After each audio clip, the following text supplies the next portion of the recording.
Somos la Iglesia Pentecostal de Jesucristo, ubicada en el 1541 de la calle Barbosa del poblado San Antonio, en Aguadilla, Puerto Rico. Y te invitamos a que nos prestes tu atención en los próximos minutos para un mensaje de esperanza. Dios nos bendiga a todos, hermanos y hermanas. Quisiera que busquen la palabra del Señor en Nehemías capítulo 1. Nehemías capítulo 1. Voy a leer el verso número 3. Pero me gustaría que mantuviera su Biblia abierta durante todo el mensaje en Nehemías capítulo 1. Nehemías capítulo 1. Dice así la palabra del Señor, en el nombre del Padre, del Hijo y del Espíritu Santo.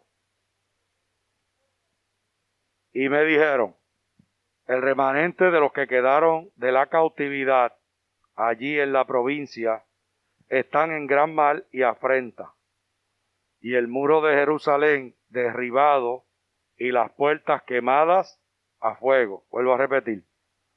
Y me dijeron, el remanente de los que quedaron de la cautividad allí en la provincia están en gran mal y afrenta, y el muro de Jerusalén derribado y sus puertas quemadas a fuego. Dios añada bendición a su palabra. Pueden tomar su asiento. Mantenga su Biblia abierta en Nehemías capítulo 1. Y en esta mañana quiero dar continuidad al mensaje de la semana pasada, edificando muros, en la segunda parte. La semana pasada comencé un ciclo de mensajes que nos llevaran o nos van a llevar a examinar el concepto de los muros o de las murallas como construcciones que brindan protección y seguridad a sus moradores. A la misma vez, la semana pasada reseñamos que una ciudad sin muralla o con las murallas destruidas era sinónimo de no tener el favor de Dios. Y por otro lado, una ciudad amurallada era sinónimo de prosperidad y de bendición. Y en el día de hoy yo quiero que examinemos otro ejemplo más de preparándonos para reconstruir los muros, esta vez tomado del libro de Nehemías. Cuando nosotros buscamos el libro de Nehemías, nos damos cuenta que este libro, junto con el libro de Esdras y de Esther, abarcan el último siglo de la historia del pueblo de Israel que se narra en el Antiguo Testamento. Y nos narra también el periodo de la restauración de Israel luego de su cautiverio. El libro de Nehemías, de Esdras y de Esther son libros que dan continuidad a la historia que se recogen en los libros de Crónicas. Y nos narra cómo Dios cumple su palabra de regresar a su pueblo a la tierra luego del destierro. El libro de Habacuc dice en el capítulo 2, verso 3, aunque la visión tardara por un tiempo, mas se apresura hacia el fin, y no mentirá. Aunque tardare, espéralo, porque sin duda vendrá y no tardará. Y eso lo utilizo como pie forzado para hacer la aseveración que el Dios que tú y yo servimos es un Dios que cumple pacto, es un Dios que cumple su palabra. Y eso nunca lo debemos de olvidar. Que no importa lo difícil y lo extraordinario que sean las situaciones que tengamos que enfrentar, si Dios dio una palabra, Dios se encargará de cumplirla.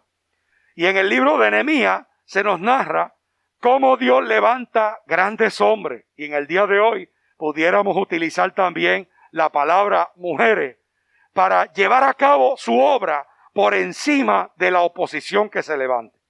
En el libro de Nehemías se nos enseña de manera práctica el llevarle a cabo la obra del Señor. Cuando buscamos la historia de Nehemías como ser humano, nos damos cuenta que Nehemías representa a un hombre, a un ser humano sensible, a un ser humano dispuesto a arriesgarse, a un ser humano prudente, a un ser humano reflexivo, a un ser humano confiado en Dios y a un ser humano que oraba con frecuencia. Cuando nosotros vemos la historia de Nehemías como ser humano, nos damos cuenta que era un hombre que combinaba la oración con la acción. El nombre de Nehemías lo que significa es Jehová ha consolado. Y cuando vemos también su historia en el capítulo 1, nos damos cuenta que servía como copero en la corte del rey Artajerjes, lo cual era un oficio muy sensitivo, porque tenía que encargarse de probar todo lo que el rey iba a tomar o todo lo que el rey fuera a comer. Tenía que probarlo antes, de manera de un mundo donde se ordían toda clase de planes para matar la gente, pudiera estar seguro el rey que lo que iba a comer no le iba a causar daño. Cuando buscamos la historia del pueblo de Israel, nos damos cuenta que el regreso del pueblo de Israel se efectuó en 3 etapas. La primera de ellas bajo Zorobabel, en el año 538. Luego, unos años después, bajo Esdras, en el 458. Y finalmente, el último de los regresos, bajo Nehemías, en el año 44 antes de Cristo. Cuando buscamos la historia de ese capítulo 1 de Nehemías, nos damos cuenta de que Nehemías preguntaba y se interesaba por sus hermanos, a pesar de que tenía una posición social acomodada en la corte del rey. La prosperidad de la cual él disfrutaba no le hizo olvidar las raíces y a los hermanos de cada uno de ellos. Hermanos y hermanas, y ahora quiero dirigirle una palabra especial a todos los que estamos aquí o los que me puedan estar escuchando. Hay alguna gente que he visto, especialmente puertorriqueños, que una vez que salen de Puerto Rico empiezan a hablar peste de Puerto Rico y hablan de la porquería de país que nosotros tenemos. Y mi vino será amargo, pero es mi vino.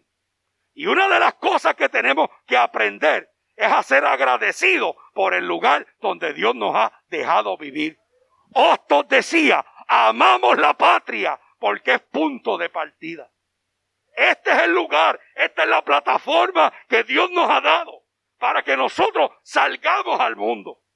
Y hay alguna gente que cuando sale de Puerto Rico no puede hablar bien de Puerto Rico. Mientras está aquí, disfruta de todo lo que tiene. Cuando sale de aquí, nada de lo que está aquí sirve. Aquí tenemos un hombre que tenía una posición encumbrada, que servía como copero en la corte del rey Artajerjes. Pero a pesar de la posición encumbrada que tenía, no se olvidó de sus hermanos, de su país y de su gente.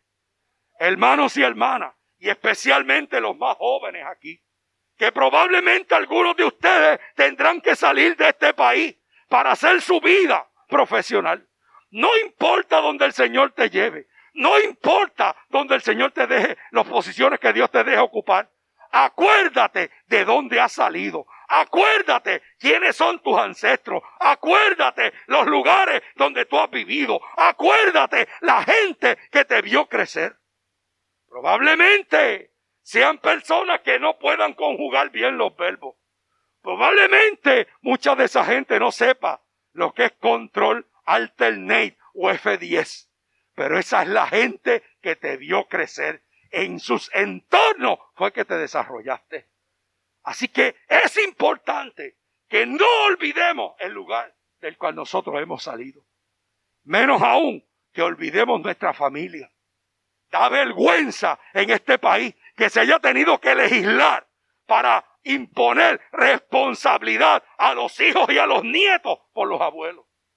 Hace años atrás eso ni siquiera se hubiera puesto sobre la mesa. No se discutía eso porque se daba por sentado que los hijos cuidaban de los papás y que los papás cuidaban de los abuelos. Pero hoy por hoy la desidia de nuestro país ha sido tal que se tiene que legislar e imponer responsabilidades a los hijos que no se preocupan por los papás mayores de edad y a los papás que no se preocupan por sus papás, que son los abuelos de los nietos mayores de edad. Porque estamos ofuscados con las caras lindas. Estamos ofuscados con el Avon, el Coty y el Elizabeth Arden. Estamos ofuscados con los vientres bien formados y los cuerpos bien formados. Y nos hemos olvidado de dónde hemos salido. Aquí tenemos a un hombre, a Nehemías, que a pesar de que era copero del rey, económica y socialmente, tenía una posición acomodada en la corte de su tiempo. No se olvidó de dónde había salido. Así que preguntó. Y en el verso número 3 le contestaron. Cuando él le preguntó, ¿cómo están mis hermanos? Dice que la contestación que le dieron probablemente fue una contestación negativa que él no esperaba. Los muros están derribados y sus puertas están quemadas. En otras palabras, le están diciendo a Nehemías, tú estás preocupado por tus hermanos y por el lugar donde tú naciste. Sin embargo, la ciudad está a merced de los enemigos. Nehemías evidentemente fue impactado por las noticias. Y dice la historia bíblica que lloró, pero también que oró. Y oró y suplicó a quien podía suplirle y a quien podía consolarle.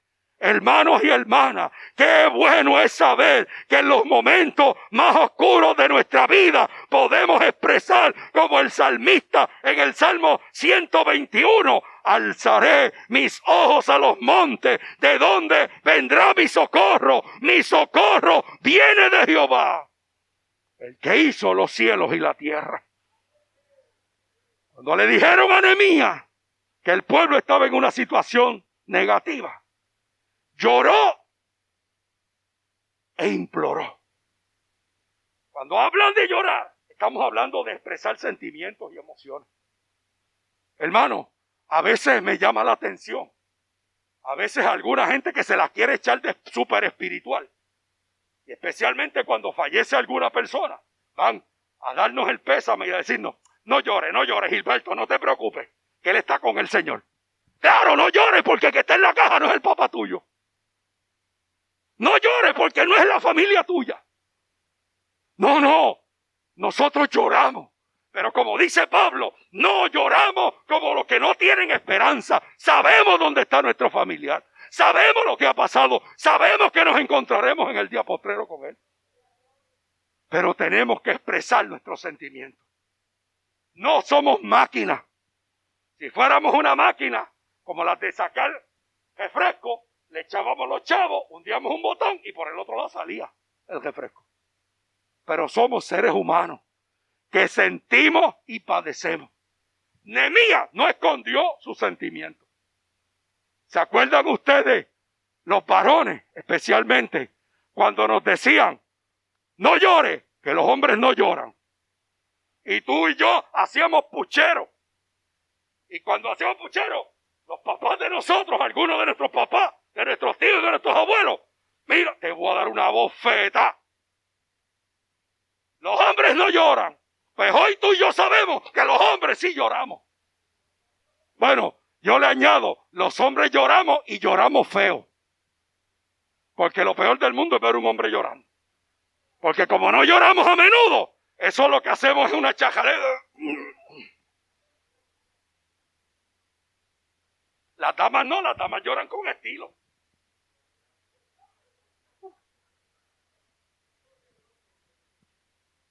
Los hombres también lloramos. No hay que esconder nuestras emociones.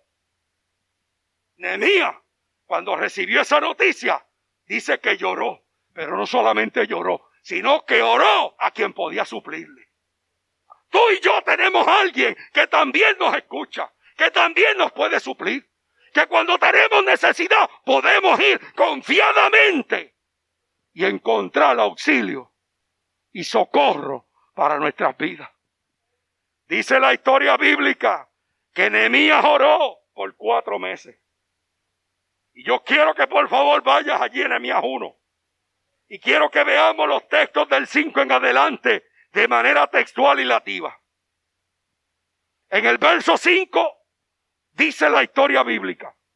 Y le dije, te ruego, oh Jehová Dios de los cielos, fuerte, grande y temible, que guarda el pacto y la misericordia de los que le aman y guardan sus mandamientos. Lo primero que hace Nehemías es que reconoce quién era Dios. Eres el Dios de los cielos, fuerte, grande, temible, que guarda el pacto y la misericordia de los que le aman. Yo quiero que usted vea esto y lo vea como un modelo de oración.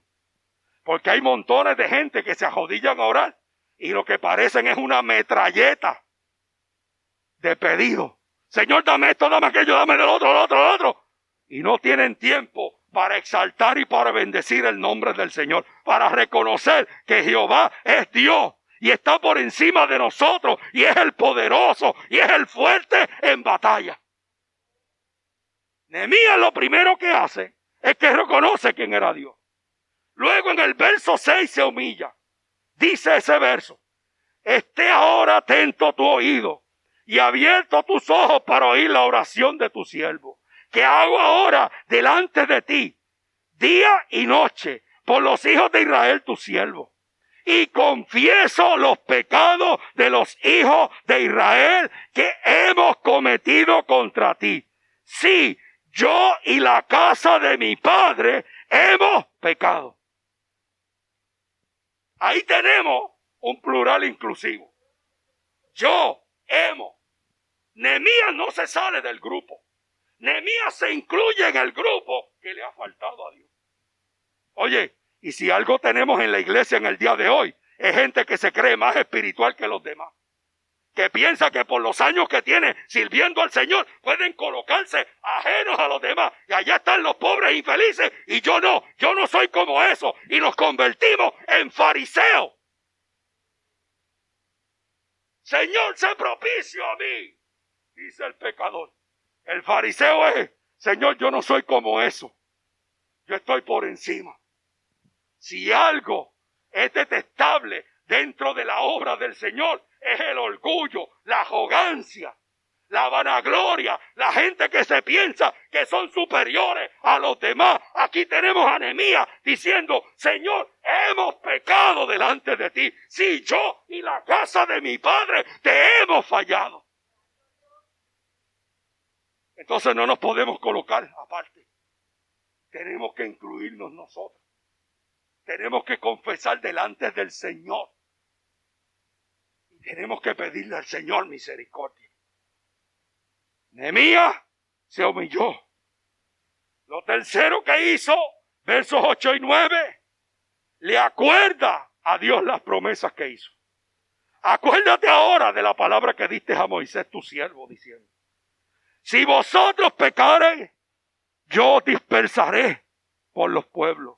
Si os volviereis a mí, guardaréis mis mandamientos y pusiereis por obra, aunque vuestra dispersión fuere hasta el extremo de los cielos, de allí recogeré y os traeré al lugar que escogí para hacer habitar allí mi nombre. Mire el proceso. Número 1, reconoce quién es Dios. Número 2, se humilla y confiesa los pecados del pueblo como si fueran de él.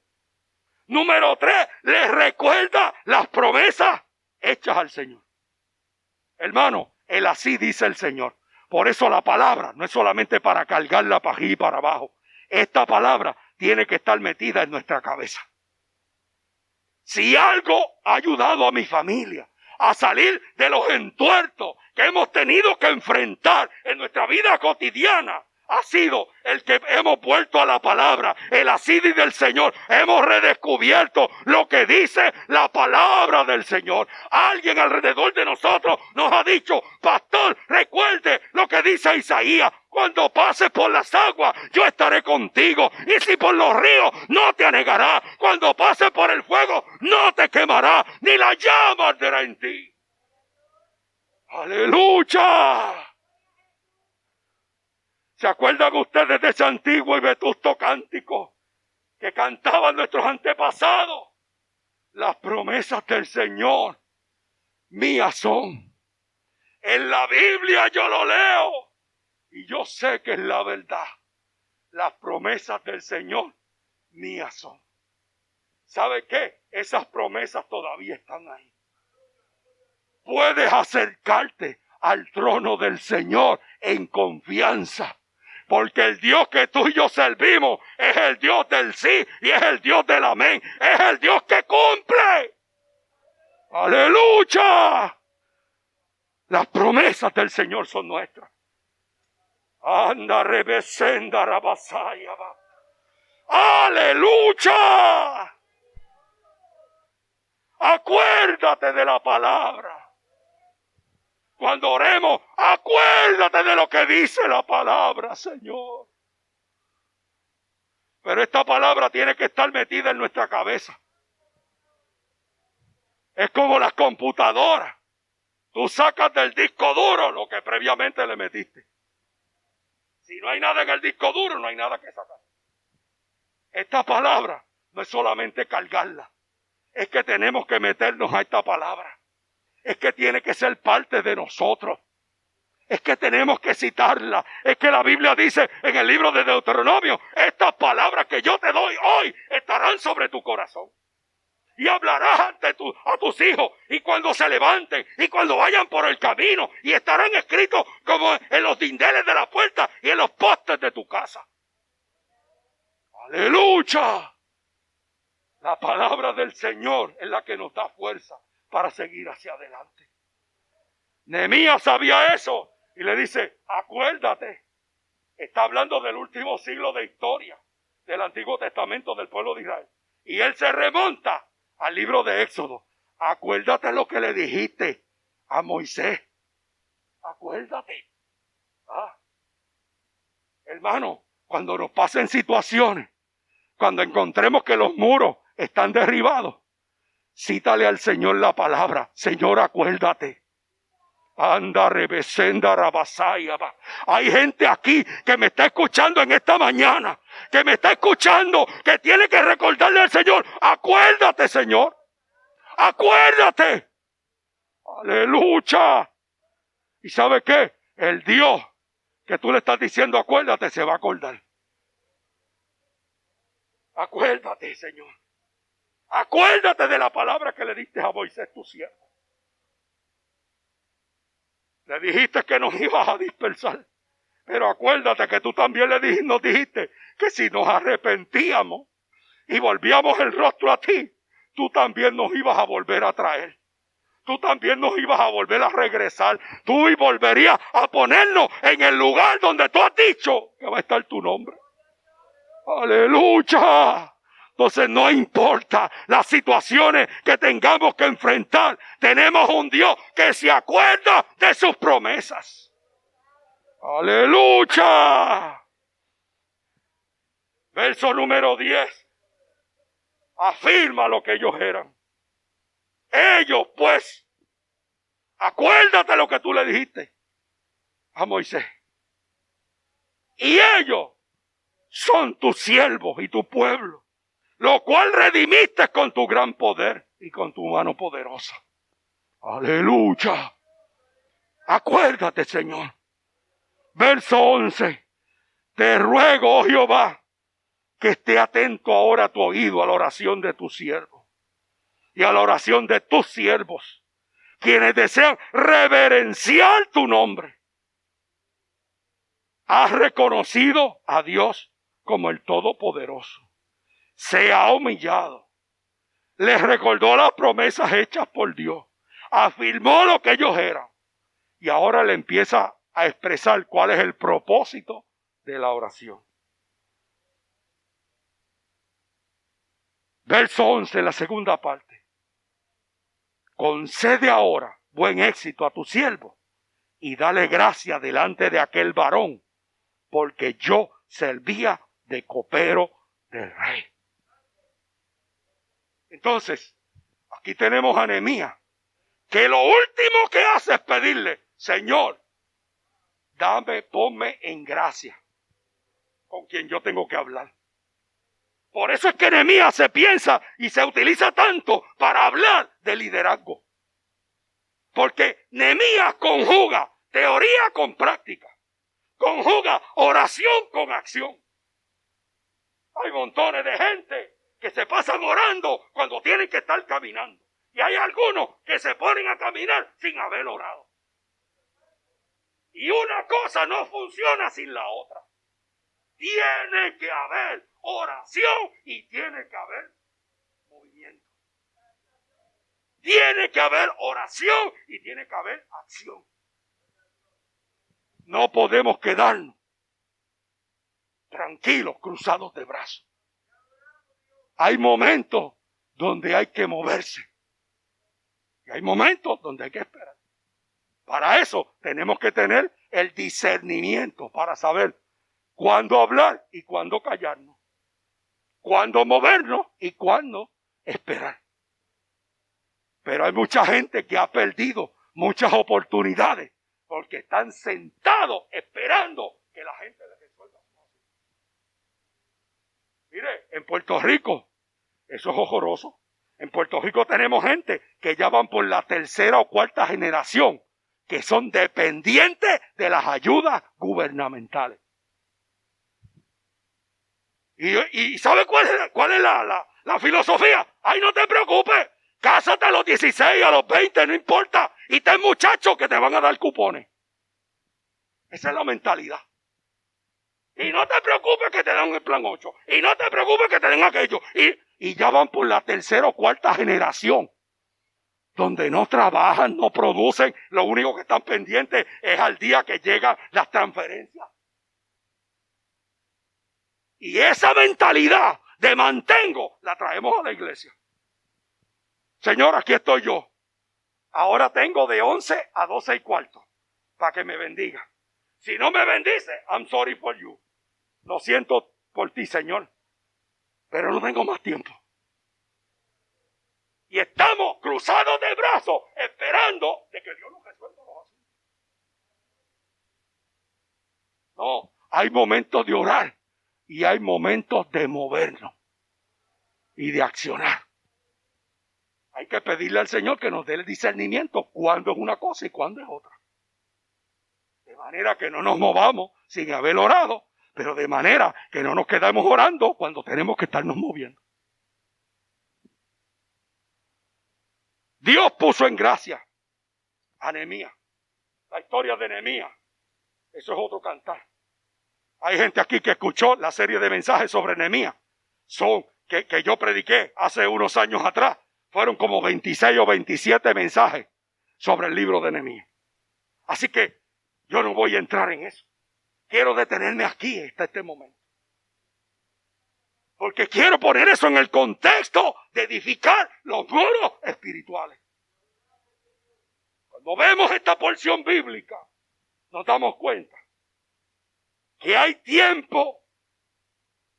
Si queremos y vemos los muros espirituales nuestros en el piso, tenemos que preparar los materiales y tenemos que realizar algunos esfuerzos preliminares antes de empezar a construir.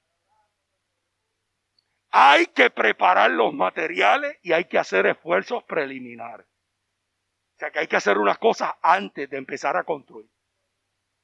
Hay gente, no, fíjate eso, yo cojo 4 bloques y los pongo ahí. No. Es que antes de coger los 4 bloques, hay que tener los 4 bloques, hay que tener el cemento, hay que tener la varilla, hay que tener dónde va a ser la zapata, hay que determinar, hay que planificar antes. Hay que hacer cosas preliminarmente. Segundo, debemos de asegurarnos de que todo lo que hagamos y en todo lo que hagamos esté Dios presente.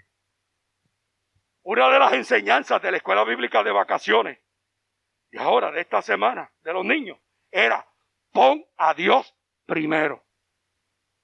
Pon a Dios primero. Dios tiene que estar primero en nuestro trabajo, primero en nuestra relación de familia, primero en nuestra relación comunitaria, primero en todo lo que hagamos. Dios tiene que ocupar el centro de nuestras vidas. No podemos estar dejando a Dios como un objeto que lo ponemos y lo guindamos en un clavo y lo cogemos cuando lo necesitamos. No, nuestra sociedad ha convertido a Dios en un objeto desechable. ¿Y sabe qué? La sociedad posmoderna que vivimos, donde Dios es un objeto, eso es triste que ellos lo hagan así. Pero peor es ver gente que que viene a las iglesias, que dice aleluya y gloria a Dios, que están exactamente en la misma posición. Que Dios para ellos es un objeto. Cuando no tengo más tiempo para otra cosa, entonces busco a Dios. Cuando se calienta la olla, entonces Dios es bueno. Mientras tanto, Dios es nada. Y dejamos a Dios de lado en nuestras vidas. Y vivimos nuestras vidas al garete. Y vivimos nuestras vidas como si Dios no existiera. Hasta que se atraviesa algo en el camino.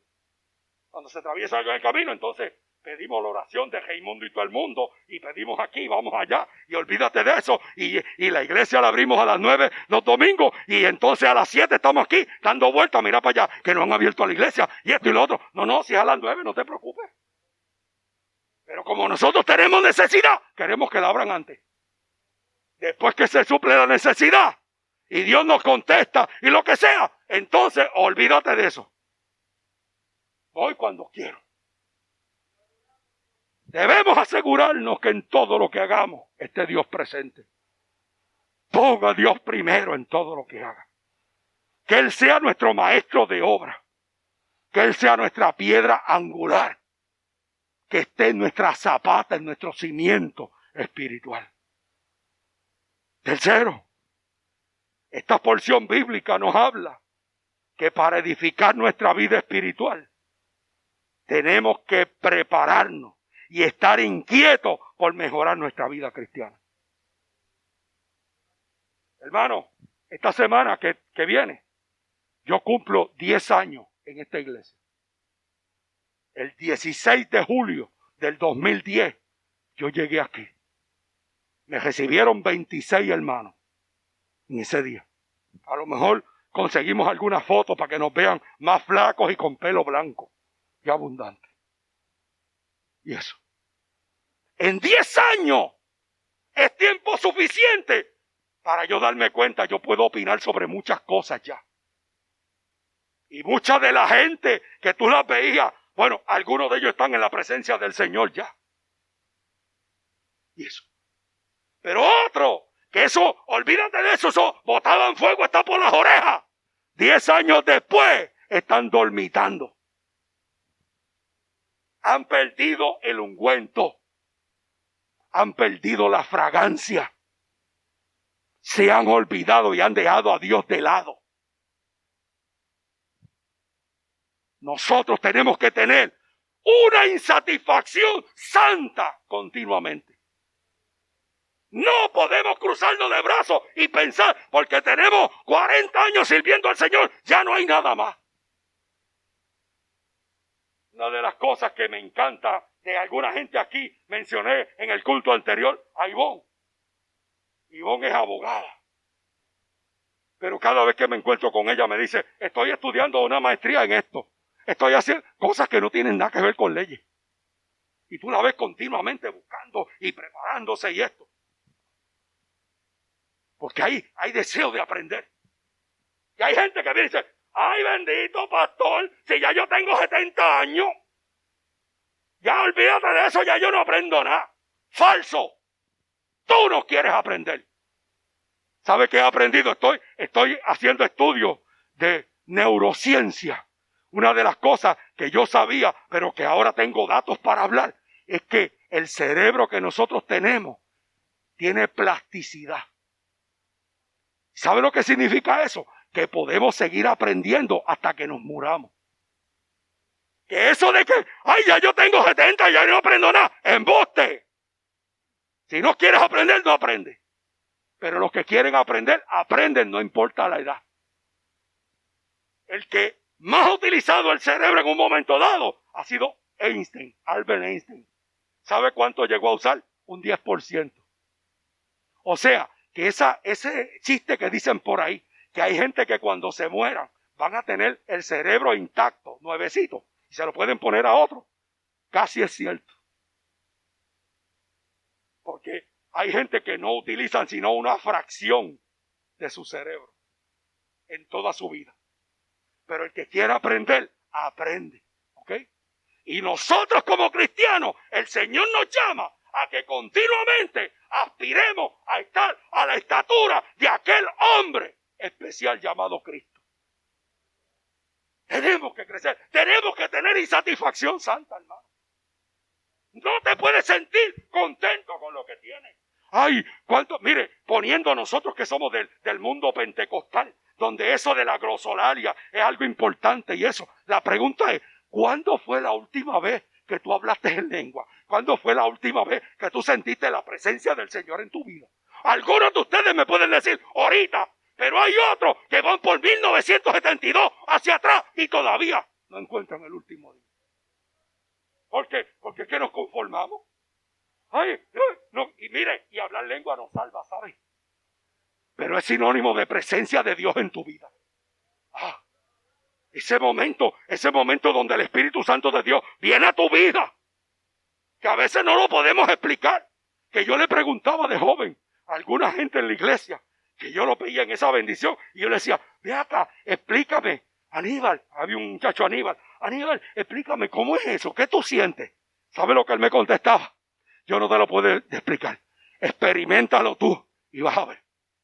Y el día que yo lo experimenté, ahora a mí me preguntan, ¿sabe qué yo le digo? Lo mismo que me decía Aníbal. Experiméntalo tú, porque es que esto no se puede explicar. Porque tú y yo sabemos qué es lo que significa la presencia de Dios en nuestra vida. ¿Qué es lo que implica eso?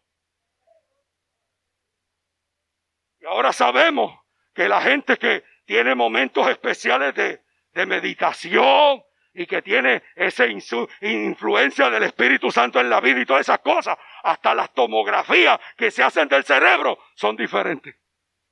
Salen diferentes porque hay algo especial que ellos no pueden explicar de cómo es posible que esto pase. Tú y yo sabemos que es posible, que eso se llama presencia de Dios en nuestras vidas.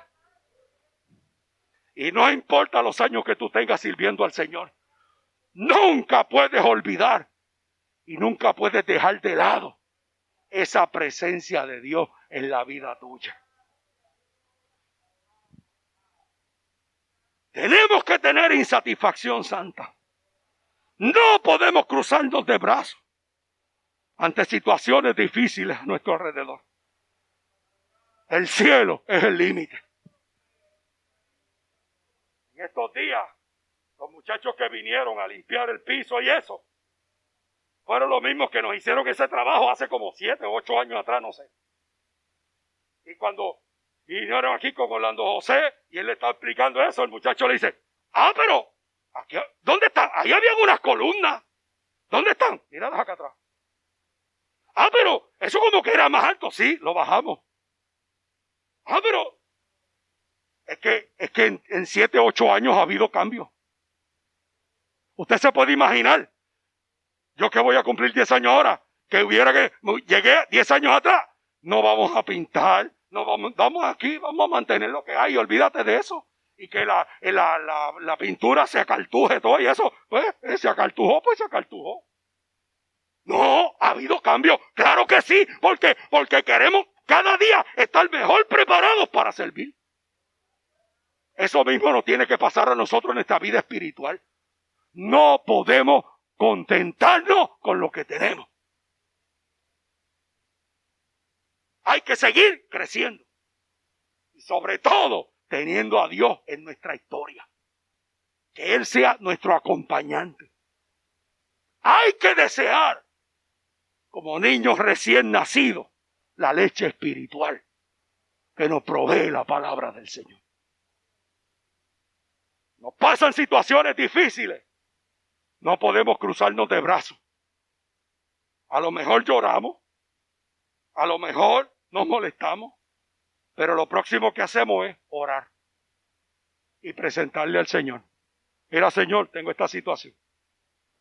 Ayúdame. Dame la sabiduría. Ponme en el camino. Ponme la gente especial que me va a ayudar en esto. Pero no nos vamos a quedar cruzados de brazos. Porque tú y yo tenemos el Espíritu Santo de Dios en nuestras vidas. Y el Señor nos ha llamado a crecer. Y cada vez que se cierra una puerta, el Señor abre otra. Y a los hijos del Señor no empujan puertas. Los hijos del Señor, las puertas se le abren solas. En estos 10 años hemos enfrentado de cuánta cosa hay. Cada vez que pasa una crisis, yo estoy en mi casa, Señor, yo quisiera hacer esto, aquello y lo otro, pero yo no soy hijo de Luis Fejé, yo no tengo, mi apellido no es Muñoz Marín, y yo no soy hijo de fulano, imagínate, yo soy Jamo, y Jamos esos están choretos por todos lados, esos son, y Granel, pues, una cepa que hay en Mayagüez, pero eso es, lo conocen ahí, o sea, yo no soy conocido, soy pastor de la que llaman la isla, ¿ok? No soy de la florinata, de la zona metropolitana. Y eso. Señor, pero tú sabes que yo quiero servir a los míos y quiero servir también a la comunidad. Y de momento, de la nada, sale una llamada. Y fulano de tal, sí, mire, tenemos esto y esto. Pero está acá en Bayamón. No te preocupes, yo voy para allá. Y a veces después que le digo que voy, digo, ¿y ahora cómo lo voy a hacer? Si eso no me cabe en el Mitsubishi del 99 que yo tengo. Nada. Pero lo hacemos. ¿Por qué? Porque me he dado cuenta que cuando yo sirvo a la gente que tengo a mi alrededor, estoy sirviendo al Señor. Y no me quedo cruzado de brazos. Ay, yo soy el pobre infeliz, que no tengo nada, que nadie me conoce. No, hombre, no. Yo oro al Señor y el Señor sabe dónde mover los resortes. Y el Señor sabe qué va a hacer. Hermano, cuando te pasen cosas difíciles a ti, no te quedes cruzado de brazos. Ora al Señor y el Señor te va a dirigir. Él te va a decir hacia dónde vas a caminar. Y eso. Se cierra una puerta, se va a abrir otra. ¿Por qué? Porque los hijos del Señor los sostiene Dios. Y la Biblia dice, joven fui, él así dice el Señor, joven fui y he envejecido, y no he visto justo desamparado, ni su simiente que mendigue pan. Señor, tu palabra dice eso. Tenemos que aprender a orar citando la palabra, no citando el Evangelio San Yo. Señor, porque San Yo 1:2 dice, no, eso no existe. Pero sí existe lo que dice la palabra. Joven fui envejecido y no he visto justo desamparado en su simiente que mendigue pan. Sí existe en el libro de Isaías, cuando pases por las aguas yo estaré contigo y si por los ríos no te negarán. Cuando pases por el fuego no te quemarán ni la llama arderá en ti. Eso está en la palabra. Por eso esta palabra no solamente tenemos que cargarla como un amuleto de buena suerte. Esa palabra tiene que estar acá arriba, metida. Porque va a haber momentos donde no la vamos a poder leer. Pero la tenemos acá. Y podemos citarla. Él así dice el Señor. Nunca te cruces de brazos ante situaciones difíciles a nuestro alrededor. Ten esa insatisfacción santa de crecer. Mire, hermano, nosotros, usted vio ahora que le agradecieron a Huidal y esta mañana a Gilbertito, Débora y María, etcétera. Lo que le dieron fue una bobería ahí para que le sube el azúcar o lo que sea. ¿Yes? Pero ¿sabe qué? Nosotros hemos aprendido a agradecer a la gente que nos ayuda, aunque sea cosas insignificantes. Sí, porque esa gente no se cruzan de brazos. Esos son los que cuando se dice, podemos hacer esto, vamos para adelante. En estos días vine aquí el miércoles a limpiar todo esto que estaba todo sucio y lo que sea, jibia abajo y todas esas cosas. Y no pude limpiar bien eso cuando yo le escribí, mira Juan, mira a ver si puedes conseguir una pintura o qué sea. Yo pensaba que aquí había, resultó que tampoco había, pero como él sabe dónde hay, pues ya tú sabes, él fue. Y ahí está, esa jampa, que hoy usted la vio más azul que de costumbre, es que le metieron pintura. Hay que tener insatisfacción santa. No podemos dar por sentado las cosas. A veces usted se ha preguntado por qué la iglesia está tan linda. Eso fue porque alguien hizo algo. Y lo menos que podemos hacer es agradecer a la gente que nos ayuda. Es lo menos que podemos agradecer. Dale las gracias. Y Gilbertito y Débora son nuestros hijos. Y ellos no tienen que estar, ellos tienen sus cosas. Pero nos ayudan. Creo que ellos también merecen que se le agradezcamos. Porque un día no van a estar con nosotros. Y un día nos recordaremos de las veces que nos ayudaron. Y yo digo, no estarán con nosotros. A lo mejor soy yo el que no estoy con ellos. Se supone que yo me voy a morir antes que ellos. Pero entonces hay que aprender a dar las gracias. Esa cuestión de ayudar, de tener deseo de crecer y de tenerse insatisfacción santa, eso lo que implica es ser también agradecido con la gente que nos ayuda. Aunque lo que haga sean cosas sencillas. Eso lo que significa es que cuando alguien nos da un vaso de agua en casa, hay que dar las gracias. Hello, ¿se escucha? Me quedé como solo aquí de momento. Pensé que iban por el puente Calero para abajo. Hay que dar las gracias. Mira que en estos días me dijeron que Yeriel estaba citando, ¡Ey! ¡Ay! Si vas a hacer eso, tienes que hacerlo, porque el pastor dijo que no se puede estarlo ofreciendo y no haciendo. Lo sé todo, papá. ¿Ah? Pero eso significa también que cuando Arani te dé un vaso de agua, ¿qué tú le vas a decir? Gracias. Sí.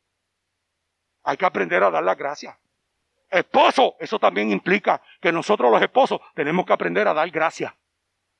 ¡Ah, es que eso tiene que hacerlo la mujer! La mujer es la que tiene que cocinar. ¿En qué parte de la Biblia lo dice? Dímelo, nosotros que somos tan bíblicos. ¿Qué parte de la Biblia dice? Y la mujer cocinará 3 veces al día, 7 días a la semana, yo Jehová. ¿Qué parte de la Biblia dice eso? ¿Verdad que no lo dice? No, esos son acuerdos sociales, adscripciones sociales. Tú haces esto, yo aquello, tú haces aquello. No. Pues sí, si eso no está escrito, eso no es un mandato en ningún lado. ¿Qué es lo menos que podemos hacer? Dar las gracias. Hermana, tú le das gracias a tu marido porque limpia los alrededores. Y pasa, ¡ay, es que eso lo tienen que hacer los hombres! No, ¿en qué parte de la Biblia lo dice? Y los hombres pasarán las podadoras por los siglos de los siglos. ¿Qué parte lo dice? Eso no lo dice la Biblia.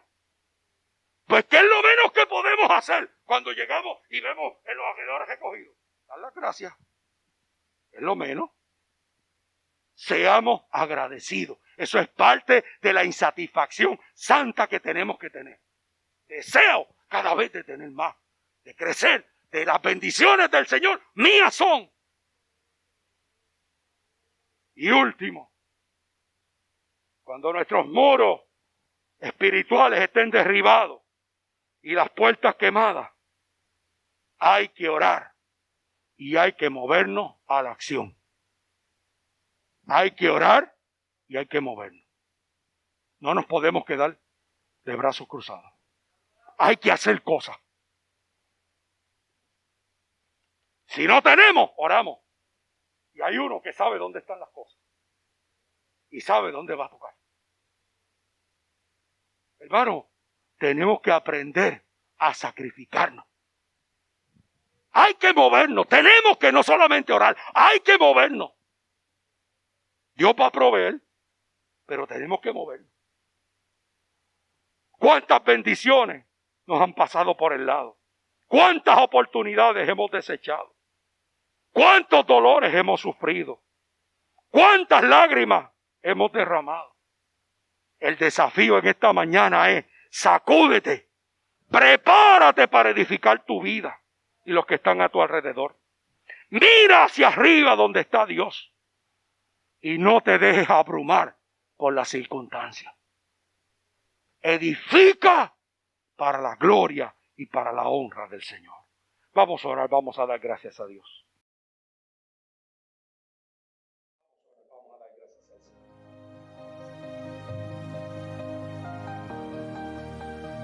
Gracias por acompañarnos.